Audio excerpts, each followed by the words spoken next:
Okay, so what we're going to do, ladies and gentlemen, we're going to get started here. I just want to again thank everybody for joining us this morning. You are watching our the Goose webinar on last call for CanExport. It's called last call because May is the last month that you can apply for the program. It will probably be renewed, of course, but we'll get into that in a little bit later. But the initial funding of the program will be wrapping up at the end of May, and then they'll have some kind of another version of it coming up shortly. Just by way of introductions, my name is Mike Jennings. I am the VP of Strategic Growth at Goose Digital, and I'm your host for this presentation. Also hidden on the line is Alina, our producer. She's there if you have any questions. So you can, if you do have a concern or question, you can kind of hit in the chat, and she'll kind of help you deal with a technical issue if you're having one.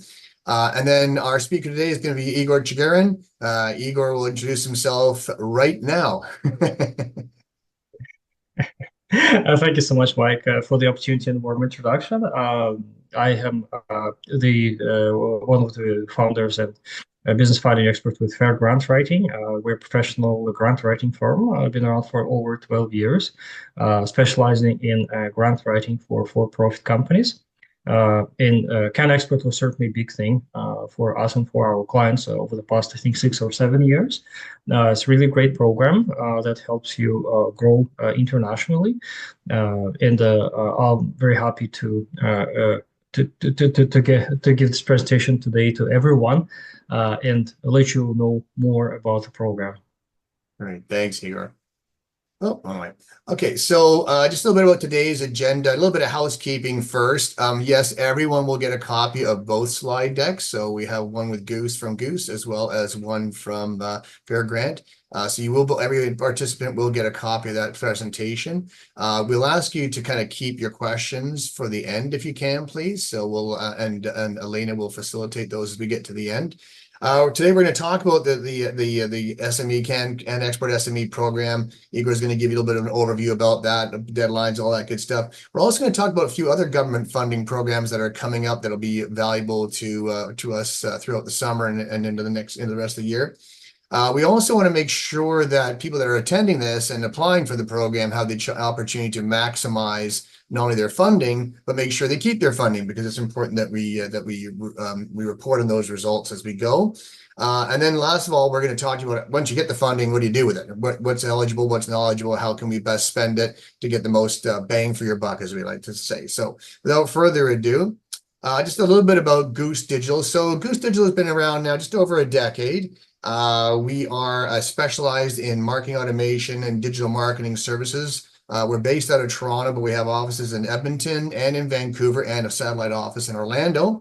As you can see on the screen, we work with a lot of marketing automation and CRM platforms, Salesforce, HubSpot, Marketo, Marketing Cloud, all those platforms. So we really have a deep knowledge in those platforms and how to get the most use out of them and how to implement them and how to fine tune them. And that's where we spend a lot of our time. We also have an expertise in a few vertical markets, the tech side, finance, insurance. And in this presentation, particularly manufacturing and distributors are kind of a key part of that, key component for this for the CanExport program. We also are specializing in underpinning everything we do with the marketing side of things. So we start with marketing and strategy and work from there, and we make sure that that strategy is in place and built out before we go into any kind of implementation or platforms or any kind of things that we talk about there. It's always a strategy first, a strategy down process. I've talked about our offices already, and then we also just want to talk a little bit about the way we work. We work a lot with not only the marketing departments, but also with sales departments and operations, because they often all working together. We'll work everything from an operations side on ERP platform, marketing with marketing automation, and CRM platforms on the sales side. So we really do integrate all those processes together. That's a little bit about Goose. A little bit about what's going on right now. So yes, there's a lot of uncertainty in the market right now, and I'm sure we've all been biting our nails and we're tapping our fingers, wondering what's going to happen over the next few months. Obviously, we have the Trump tariffs that are kind of on and off and off and on and on and on and off again. So it's pretty frustrating to kind of know what we're doing from one day to the next.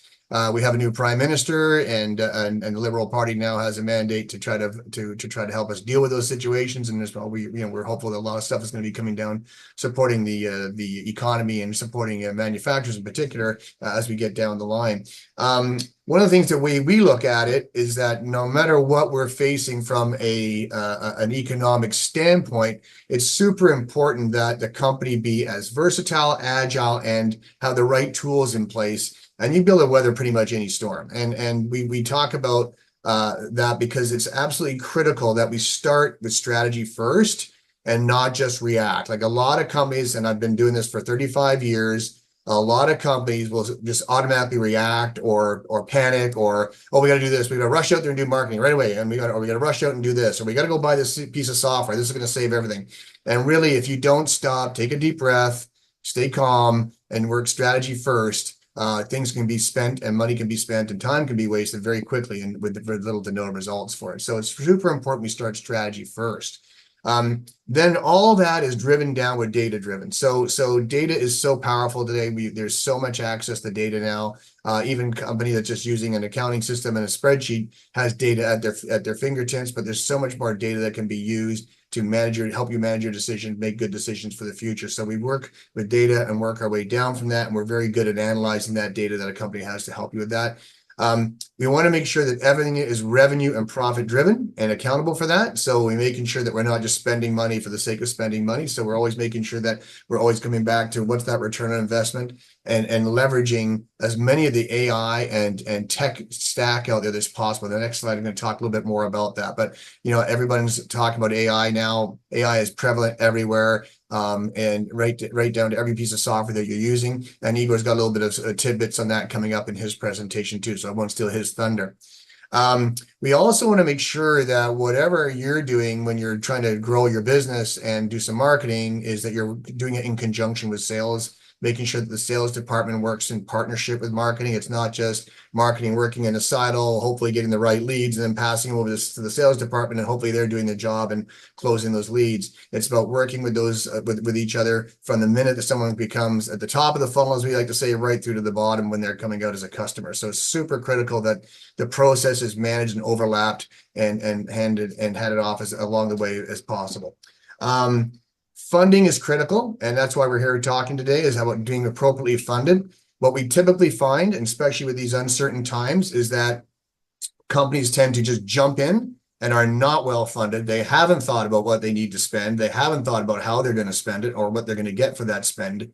And so it's super critical that you're supported by management, as I've mentioned in the next part, and that money management is supporting the funding of that. And that could be everything from, again, applying for a grant. Igor is going to talk about the grant in a second, and he's going to tell you that you have to have, it's a matching grant, so it's not just free money, it's a matching grant. So you have to be able to put in your own side of things to get the matching grant. So you need to be able to think about, hey, are we investing for the long term? Or are we just trying to patch a problem here we think is going to be 3 months long?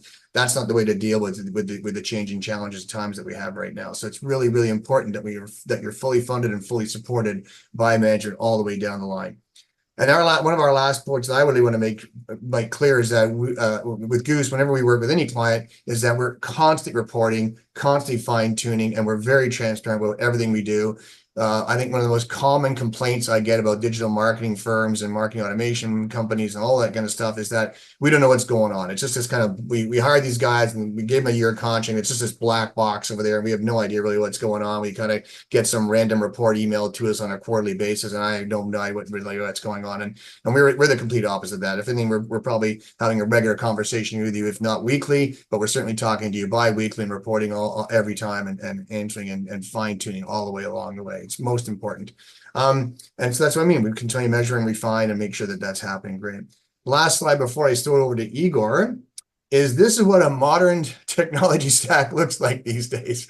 So you can imagine that how complex that can be. And I'm not saying every company has all of this, but a lot of companies do have a lot of this. So for example, every company has a website, and that company needs to have, you need to be doing regular content, you need to be doing regular outbound emailing as much as you can, social media presence. We're going to talk a lot today about trade shows and events, and that's kind of a key staple in the middle there.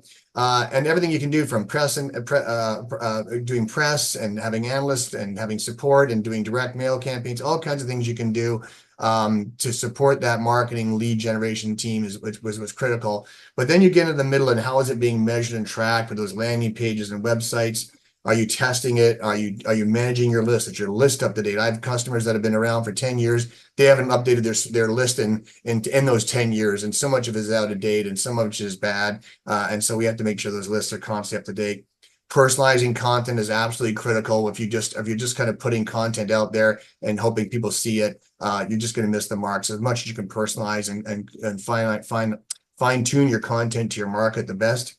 Lead scoring is a big one, because lead scoring will help you identify, especially if you're a smaller sales team, who the leads are that you want to go after first. And that's where marketing automation comes into place and really helps you lead score and understand what the people in your funnel are doing and where they are in that funnel, and who you want to spend time with, following up with, and who are the tire kickers, right? So, and the last but not least, again, we talked about dashboards and reporting, but it's super important that there's CRM integration between the marketing team and the sales team, and that you're able to see on those dashboards and reports what's working and what's not. So, okay, that's just a little bit about the marketing stack and how Goose Digital looks at it. Okay.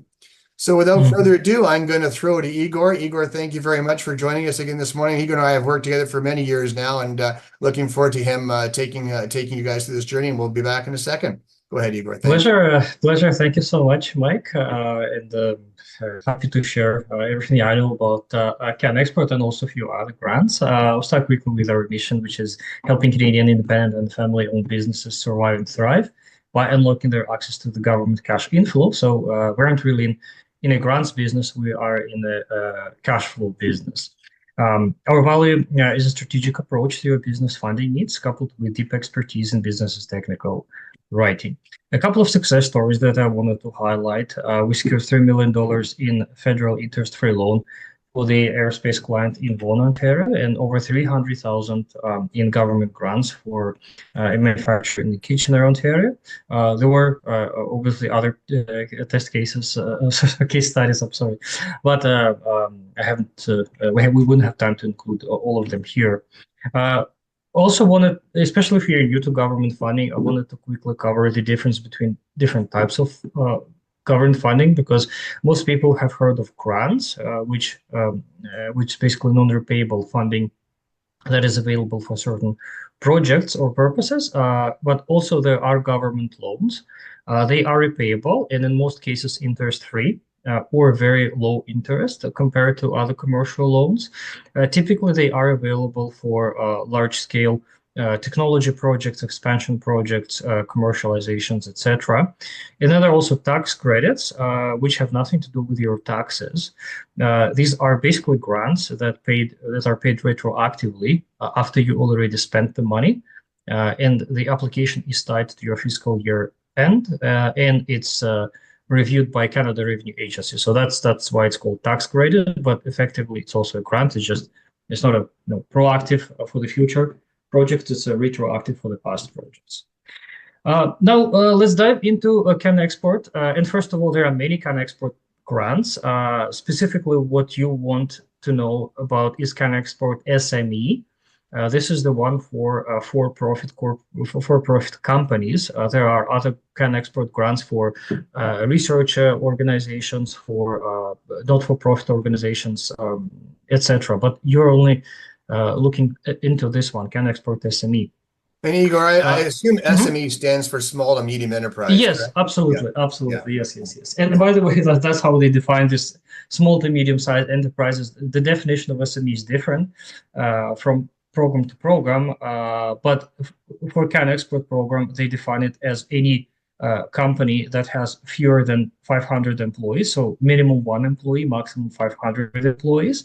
It could be a corporation, limited liability partnership, or cooperative, and you got to be in business for at least 1 year, because they ask for your tax, basically copies of your tax documentation. So you have to be at least 1 year in the business. And your annual sales must be between 100,000 and 100 million. You must also sell Canadian products, software, or what's called exportable services. Exportable services are those services that can be rendered to the clients outside Canada. For example, if you are in business like Goose Digital, like they could have clients in Canada, but also in the United States, Australia, and pretty much anywhere else in the world. For example, engineering, construction services, they also qualify as exportable, and most consulting and technology services as well. Can I Now, ask a question on that, Igor? And I'm sure. thinking about, if that's okay. I'm just thinking about a few of the customers that we've got and Hmm. that I know are on the call today or have signed up for the call.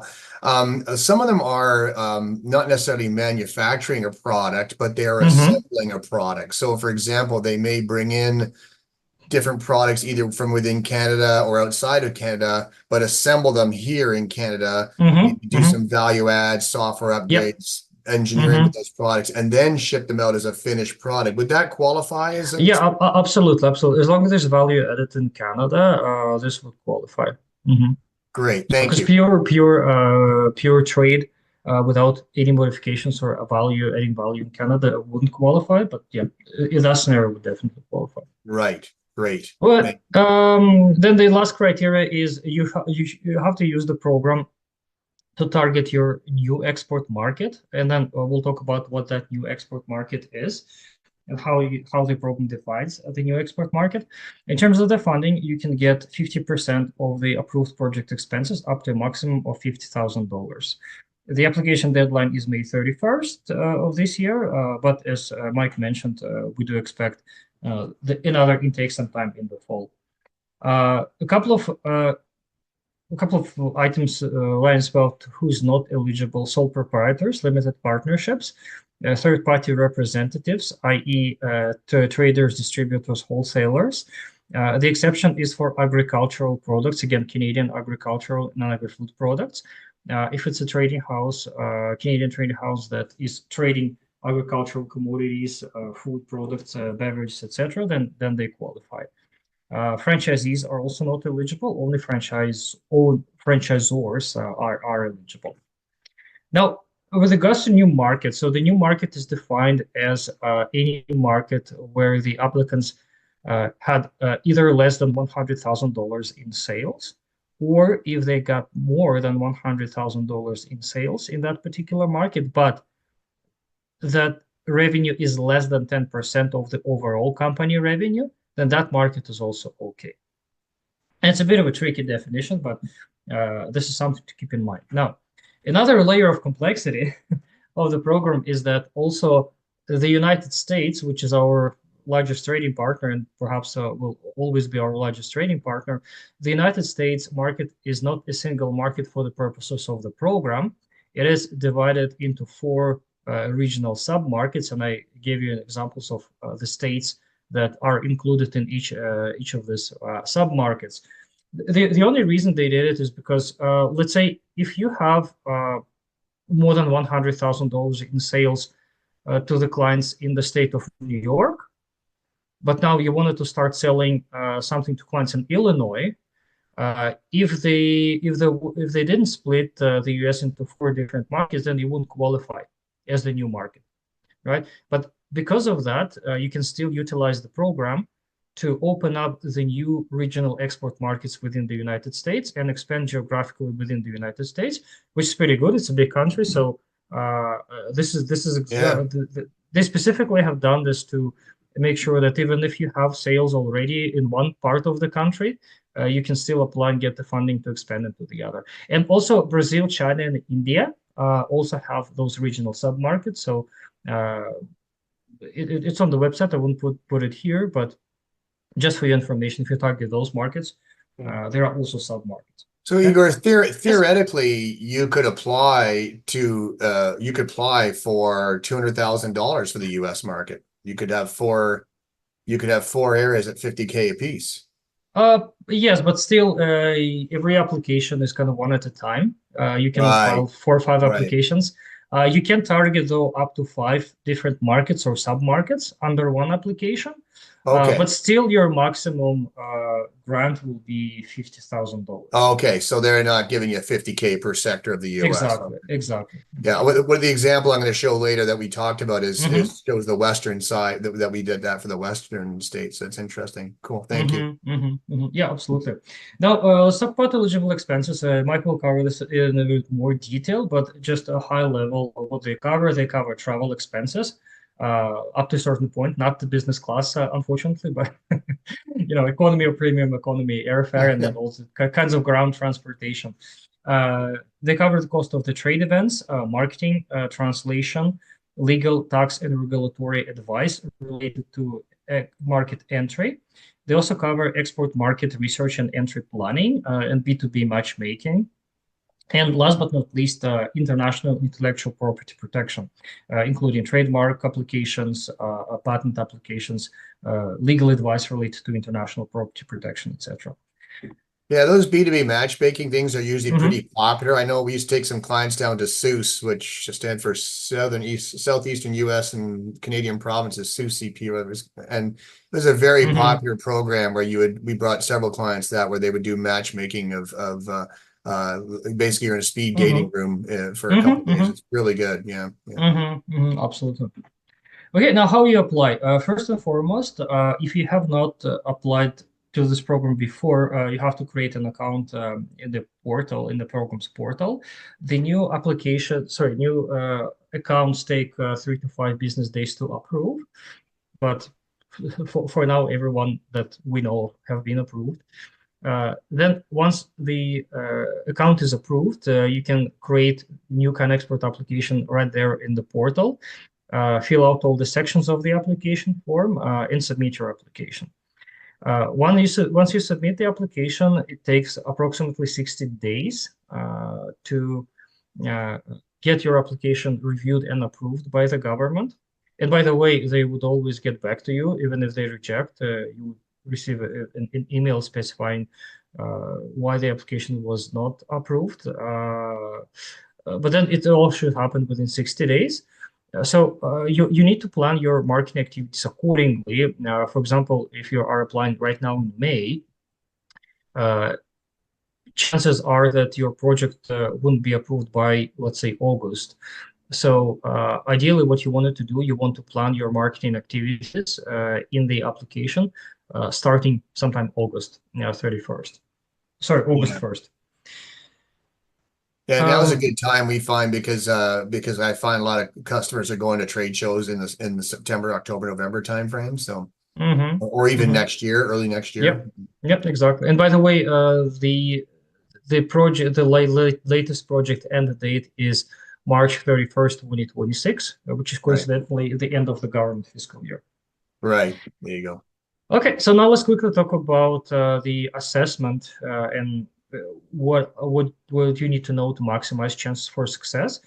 Some of it is related to CanExport, but not necessarily. In many cases, if you apply for any other grant, many of these items are also applicable. So first of all, your new or expanded export initiatives must align with overall company's international business development goals. And they must not be, your routine business, if you want to say that. It must be your export development activity must be out of box, out of the box, something that is not core part of your business at the moment. Uh, then your goals, activities, and outcomes must be realistic, and that refers back to the eligibility criteria. So although uh, the company with 1 or 2 or 3 employees is eligible, technically eligible for the program, you have to put together a very realistic application in terms of the costs. And for example, like three people companies probably wouldn't be able to enter 5 markets at a time. So we would recommend you to pick only one. And again, it has to be realistic and reasonable. So these are two keywords that you need to remember when you write any application. It's not just this Yeah. application; it's pretty much any application. Now, the other nuance is that you cannot just pick whatever markets you like or whatever markets that are hot for some reason. You have to back your market selection by a research or certain relevant data. For example, could be your, some kind of letter of intents or purchase orders that you receive from the foreign customers. If you don't have that, then you need to find the relevant market research, which, by the way, we help our clients to find. Then you must have a capacity in terms of human resource and financial resources to undertake the project. Ideally, you need to have a previous export history and the records of interaction either with CanExport program in the past or with Trade Commission of Service, which is, by the way, a great service, government service for exporters. They can help you find clients internationally and also share the market research information about the foreign markets. And it's free of charge, by the way. And then last but not least, you need to explain how your products or services are either commercially ready for export or that how they will be commercialized and exported as part of the project. Now, a couple of reasons why you need to act now and not to wait for another few months. First of all, the deadline is fast approaching. There is still time, though, with about 4 weeks to go. So just don't waste that time. If you want to apply, start your application now, or at least register in the portal. It takes approximately 3 weeks to write the application. That's based on our experience. So that's why if you want to do it now. I mean, register this week and start the application. Also, this program has a very limited budget, and actually it's true for all government programs. So that's why you don't really want to wait for the last moment, and you want to apply as early as possible. And also keep in mind that you're not the only one competing for grant money. Again, the sooner you do it, the better. And also, the better your application, the more consistent your application is, the higher your chances are to get this government funding.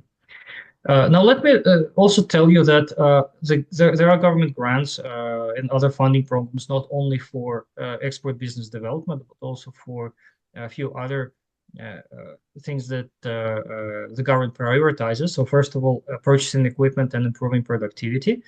Typically, this applicable and available to manufacturers. Skills training, which is another great category, and it's available for all industries and for all types of businesses, as well as hiring. Software implementation and training, it's another big thing. And then under that software implementation, I mean artificial intelligence as well. It's also a hot topic for the government, and they allocated some money for the AI development, and we are actually waiting for more money available for AI implementation by the businesses. Research and development is another category that the government appreciates and pays for. When you think about research and development, most people think of kind of labs or university environment or true research institutions, but that doesn't necessarily have to be that scientific. In a nutshell, developing new products, software, or applications, or improving those is considered as eligible research and development activity under certain conditions, of course. But my point is that if you are developing new products, design, and it could be physical products or it could be digital products, it doesn't really matter. If you do this development or improvement, then most likely you qualify for the research and development funding. Yeah, we had a client that got the funding for prototyping. Yeah. Yep, there you go. Yeah, for sure. Yep. Yeah. And then the business expansion is probably my favorite category because it's the highest impact for the clients. Things like large-scale commercializations, plant expansions, they also qualify for the government funding. And then if you've heard one of these announcements, like, okay, this company got so many millions from this government, for that government, and most likely they applied for one of these business expansion programs. And keep in mind that the government doesn't provide operational funding. So you're expected to be able to pay your suppliers, your labor, etc. The government doesn't really, at least in Canada, the government doesn't really subsidize labor and material costs, so cost of the production.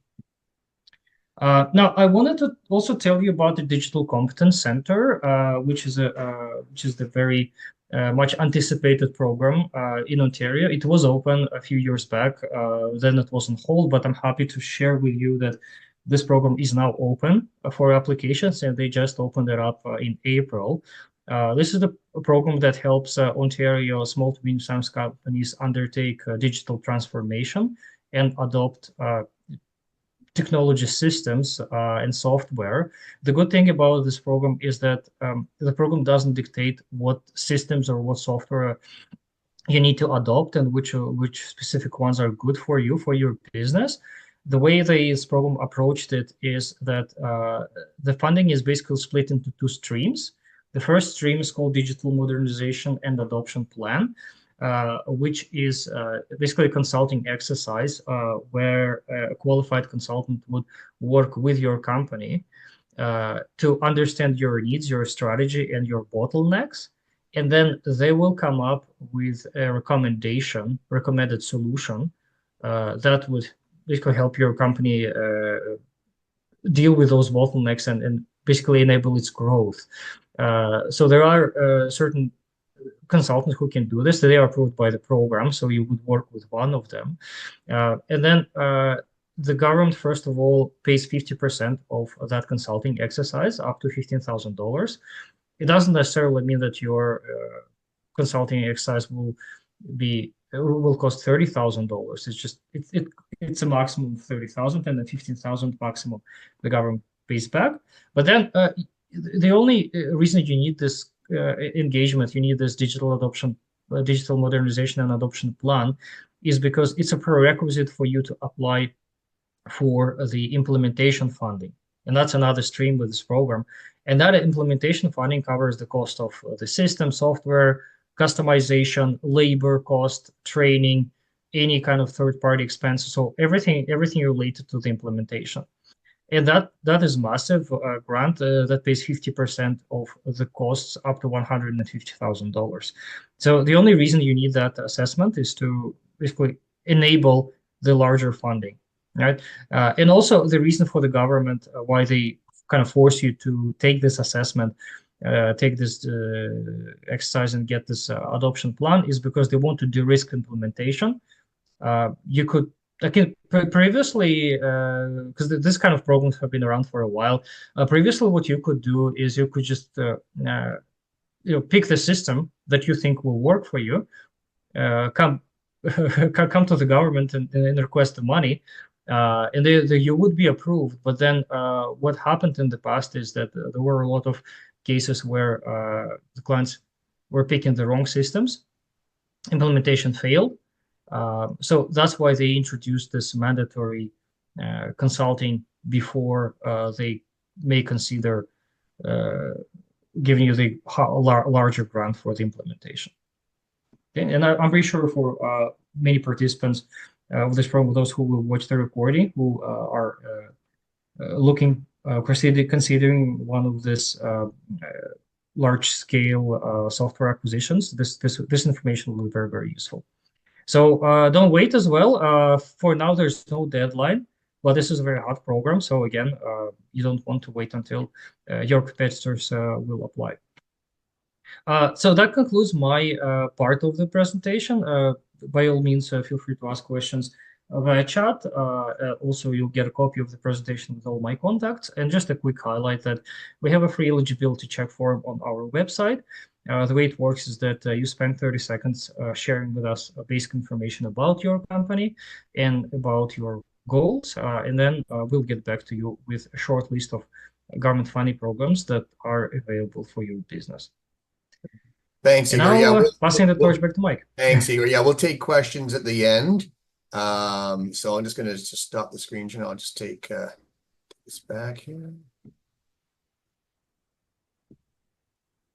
Great. So thanks, Igor. Appreciate that. Okay, so as Igor mentioned, one of the things that is critically important is that we spend the money wisely, and the government's going to want to know, okay, where's the money going and what are you doing with it? And so, as Igor mentioned in his slides, we wanted the government is investing in you. So if they're going to invest in you, they're going to want to know, what did you get for that investment? We call it marketing qualified leads, MQLs, but they'll want to know, what did you get for that investment? What kind of return on that investment did you get? So it's really important that we track all these things along the way. So obviously we've talked about some of the stuff that Igor talked about. There's two travelers, airfare, ground transportation, all that stuff. No, you can't take a limo from the airport to the hotel.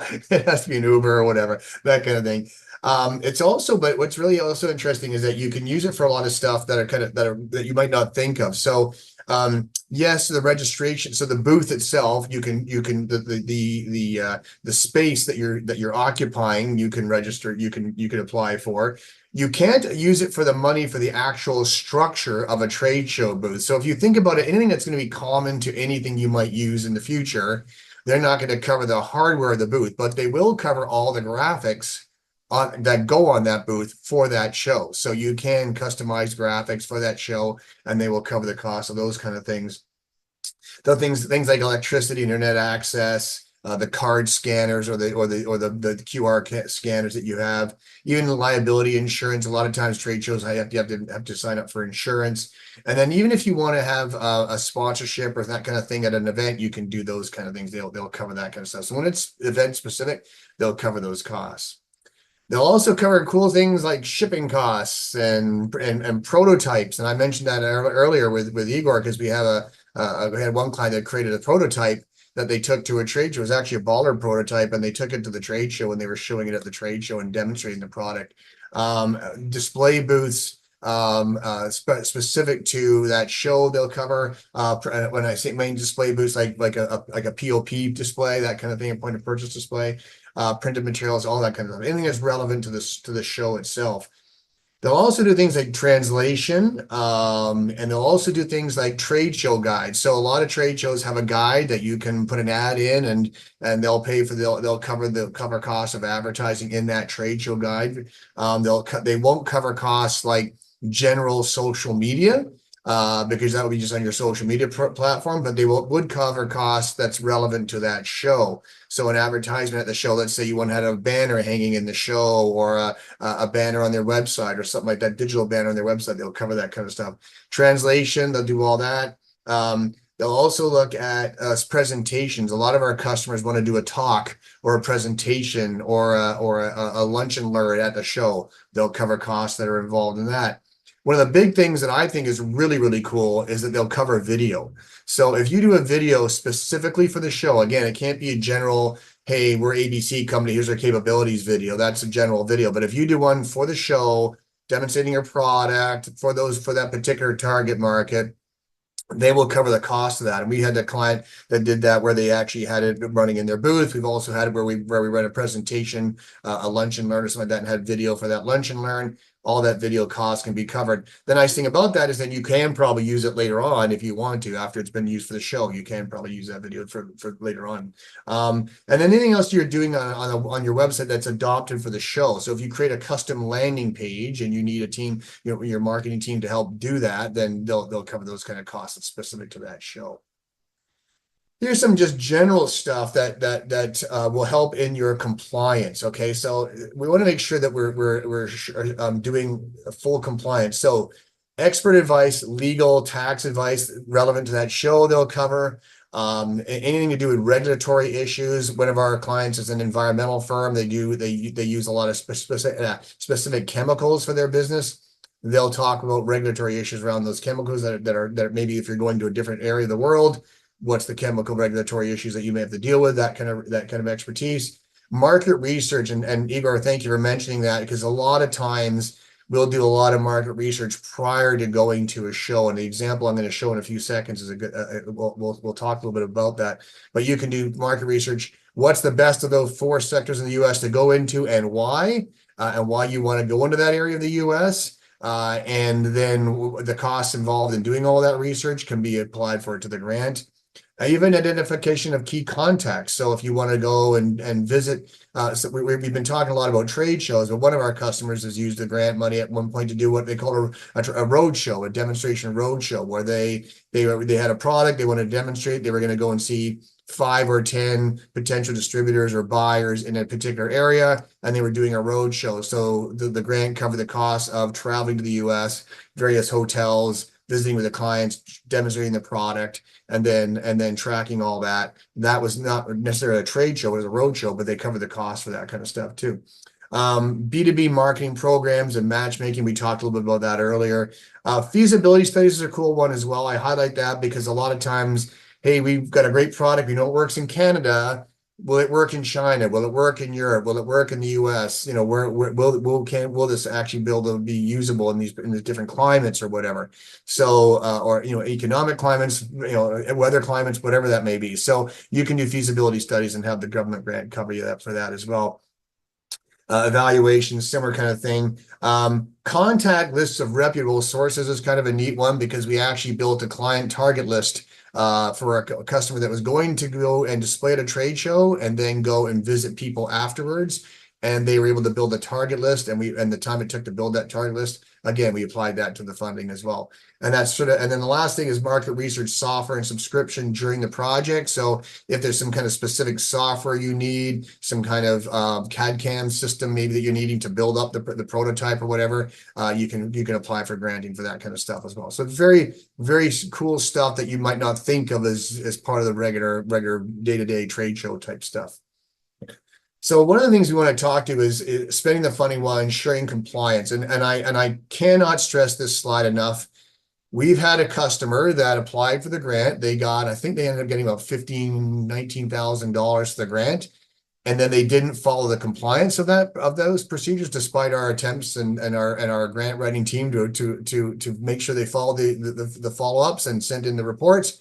They failed to do that, and the grant money was pulled. So they were left holding the ticket for half that money. So the grant money was pulled by the government. And that's just simply a matter of making sure that you follow the procedure in providing information back to the government. As I mentioned earlier, it's an investment. So they're making an investment in you. So they want to see results for that investment. They want to see their ROI. And if they aren't seeing any of that, or if you're failing to report on that, then there's an issue. What's really important is it's that you don't have a certain target that you're trying to hit. You're going to have goals that you want to hit that you're going to present to the government. But if you don't hit them, they're not trying to take the money back because you didn't hit a target. If you said, oh, we're going out there, we hope to sell 10 of these products, and you sell 5, they're not going to take the money back from you, but they want to see what you did. If you went out there and you did nothing and you just took the money to develop the product, but you never really made any effort to sell, and then you didn't report on it, they're going to take the money back. And so it's really important that you do the follow through. So I include this slide because it's important to keep copies of all your invoices, all your receipts, and any kind of proof of payments. Don't pay for airfare with points. Make sure that you're paying for it with a credit card, that you can track it all. And then make sure you're submitting all the claims through the portal, and Igor can guide you through those submissions as you go. Or there's explanation on the website on how to do that. Some of the important platforms that we think are critical to success of these campaigns, and many of you may have all these already in place, is a good CRM platform, whether it's, you know, the big monster in the game, Salesforce, or something even smaller like Acton or those kind of platforms. It's really important that you have a good CRM platform in place so that you can track the leads and you can understand what the customer value is for you in the long term. We want to make sure that you're getting leads that are valuable to you and not just tire kickers. And so you can track those through what we call the sales funnel and make sure that you're able to report on that. Because a lot of times the government will say, okay, you got 10 leads or 10 interested customers. 3 months later, where are you with that? What happened? Did anybody convert? They'll come back and check, hey, did any of those convert? Now, I know they'll sometimes, Igor, I'm not sure how often are they checking? I know with one of the previous programs, they would check back every quarter, I think it was. And then once at the end of the year, you had about a year's worth of reporting to go through, Yeah, right? something like that. Yeah. The case. Yeah, cool. MAP, marketing automation platforms. MAP stands for marketing automation platforms. Things like I talked about earlier, things like HubSpot, Marketo, Pardot, those kind of platforms, Click Dimensions, any of those platforms that you're using to track your marketing and your leads through to the CRM are really critical. If you're not using that right now, we really recommend that you do. It just makes it so much more easy to track your progress and make sure that your sales and marketing are passing leads from off to each other. I talked a little bit about that earlier. LinkedIn and Sales Navigator, if you can use those, that's a great extra tool. Obviously, you can use LinkedIn for free. You want to pay the extra cost and use Sales Navigator. It does allow you to do some of that market research that you can then go back and have the government pay for. So if you can go and use LinkedIn as a navigator, as a way to develop a target list that you want to go after, you can then you can use use that as part of your way of grabbing some of that research money later on for the targets that you're building up. And then I mentioned ABM there as a way to build relationships. ABM stands for account-based marketing. So if you're trying to target a certain group of customers in, say, the Northwest, when you're going to a trade show, you can use Navigator to determine who those clients are going to be, and then create a targeted account-based marketing program that puts content right into their feeds and warms them up for you prior to you going to a show. So that's very, very cool. If you can be putting content into someone's LinkedIn feed about your company, about your product. Hey, we're going to the show. Come and see us at the show. A great new product, great new service. We want you to see it at the show. You can put that right directly into their LinkedIn feed and build up their awareness of you before you ever get to the show. And of course, simple accounting platforms and Excel, making sure you've got all the information gathered and tracked, so that, again, when you submit those information, it's easy for the government to follow. If you make it too complex, they're going to come back to you with lots of questions. So make sure it's simple to follow. I think one of the things I do want to put is CanExport is an investment, as I mentioned, by the federal government. So make sure that you are showing them that you spent their money wisely, and, as Igor mentioned, reasonably. Again, if we think we're going to get some government money and then just go off and have a vacation and go to a trade show, they're going to see that through that pretty quickly. So it's really important that be tracked as much as you can. Okay. Okay, last slide. This is a really good example, one that we did a few years back for a company called Dutch Nutrient.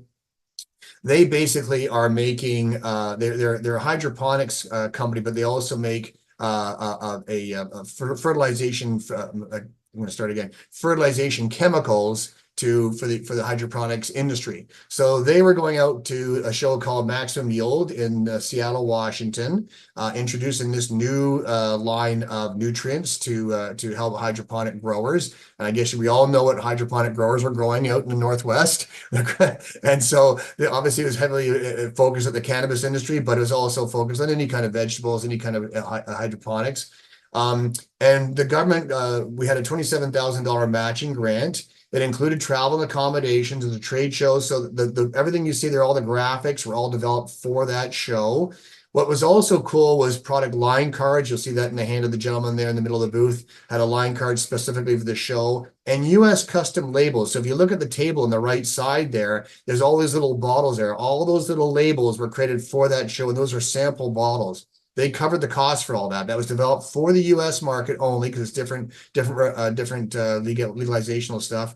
So they made sure they had custom labels for that show, and then they were able to give out those samples at the show. We had a QR code. You can see that on the banner that people could scan and go to the landing page. And then, as I mentioned, we did a video presentation and demonstration in a separate room, which was really cool. So we were doing video and showing how the product was being used, product samples, lead tracker scanning, all that good stuff. And then, as I mentioned, we also did a targeting and went to some different distributors in the Northwest. So they went and saw 10 different product distributors, chemical distributors in the Northwest. Sorry, Igor, you had a question? You're muted though.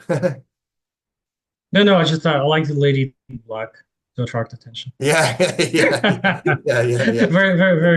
good decision. Yeah. We got a lot of good attention to that show. Yeah. So then the application and tracking reporting was all covered by the government. So it went very, very well. They went out there and they actually signed 3 distributors for their chemicals, hydroponics companies that were out in that area, and they did very well with that product and launched it out there. So yeah, so that's a great example of one.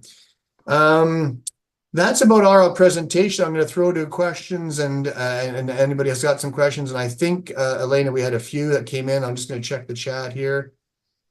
Ed, is that based on headquarter location? So, Igor, Ed is asking, I think he's talking about the sectors in the U.S. is it based on their headquarters location? I don't nothing it has anything to do with their Oh, based. yeah, but well, actually, no. I think it's more related to eligibility, because the Canadian company could be owned by foreign corporation located elsewhere. So no, as long as you're uh, at least one of the corporations is in Canada, and you register your revenue with that corporation, then it's okay. You still qualify. The SECAN export program and the digital competence center program, they don't care about the ownership. So you can be a Canadian corporation owned by the foreign entity. You still qualify for all the Canadian funding. Right. Great question. Christopher Lord, if the consulting company charges 17K, does the grant pay 15 and I pay 2K? I think it's matching, isn't it, Igor? Yeah, it's 50-50. Matching. So in this case, it's what, 8.5 each of you. So you pay 8.5, and then the government pays 8.5. Right. Also, what's important to understand is that in many cases the government doesn't uh, give you the grants up front. You still have to, let's say, this example, Lord, if you pay 17, you have to pay 17K upfront and then submit the claim, and then they reimburse you 8.5. That's how it Right. works. Gotcha. A similar question, Christopher is asking, what if I budget 100K but end up only having to spend 50K given by the government? So I think the government, if I recall correctly, or they don't give you all the money up front, they're Yeah, splitting yeah, it with you all along the correct. way. Yeah, So it's 50%, or whatever X% up to certain maximum. In case of, let's say, CanExport and digital competence center is 50%, so it would be 50% of whatever you actually spend. right. Great questions though. Thanks, guys. We got a couple more minutes here. Anybody else have any other questions you want to put in the chat? Give you a minute or two to type. On the screen now is my contact information. You can reach out to Goose Digital and we can help you with the process. And Igor, of course, his information is on his slides as well. There's his information. We'd love a chance to chat with any of you. If there's no cost to talk to either of us, and we'd be happy to share our insights and information and experience of having done these grants before, and how you can best make use of that. So no money is given up front. So Yeah, no money is given up no front. money is given up front. It's always a Mhm, matching grant. mhm, Yeah, mhm. exactly. You spend 5, they'll give you 5. Yeah. And you have to show that you're doing that. Okay. Well, thank you very much, everybody, for joining us. We really appreciate everyone coming in today. If there's any other questions you have, again, my contact info will be on the email. We're going to send out an email to everybody at the end of this event, so you'll get the copy of both sets of slides. Our contact information will be on there, and we eagerly happy to get back to you if you have any questions along the way. Thank you so much, everyone, and have a great rest of your day. Thanks. Thank Take care, you. everyone.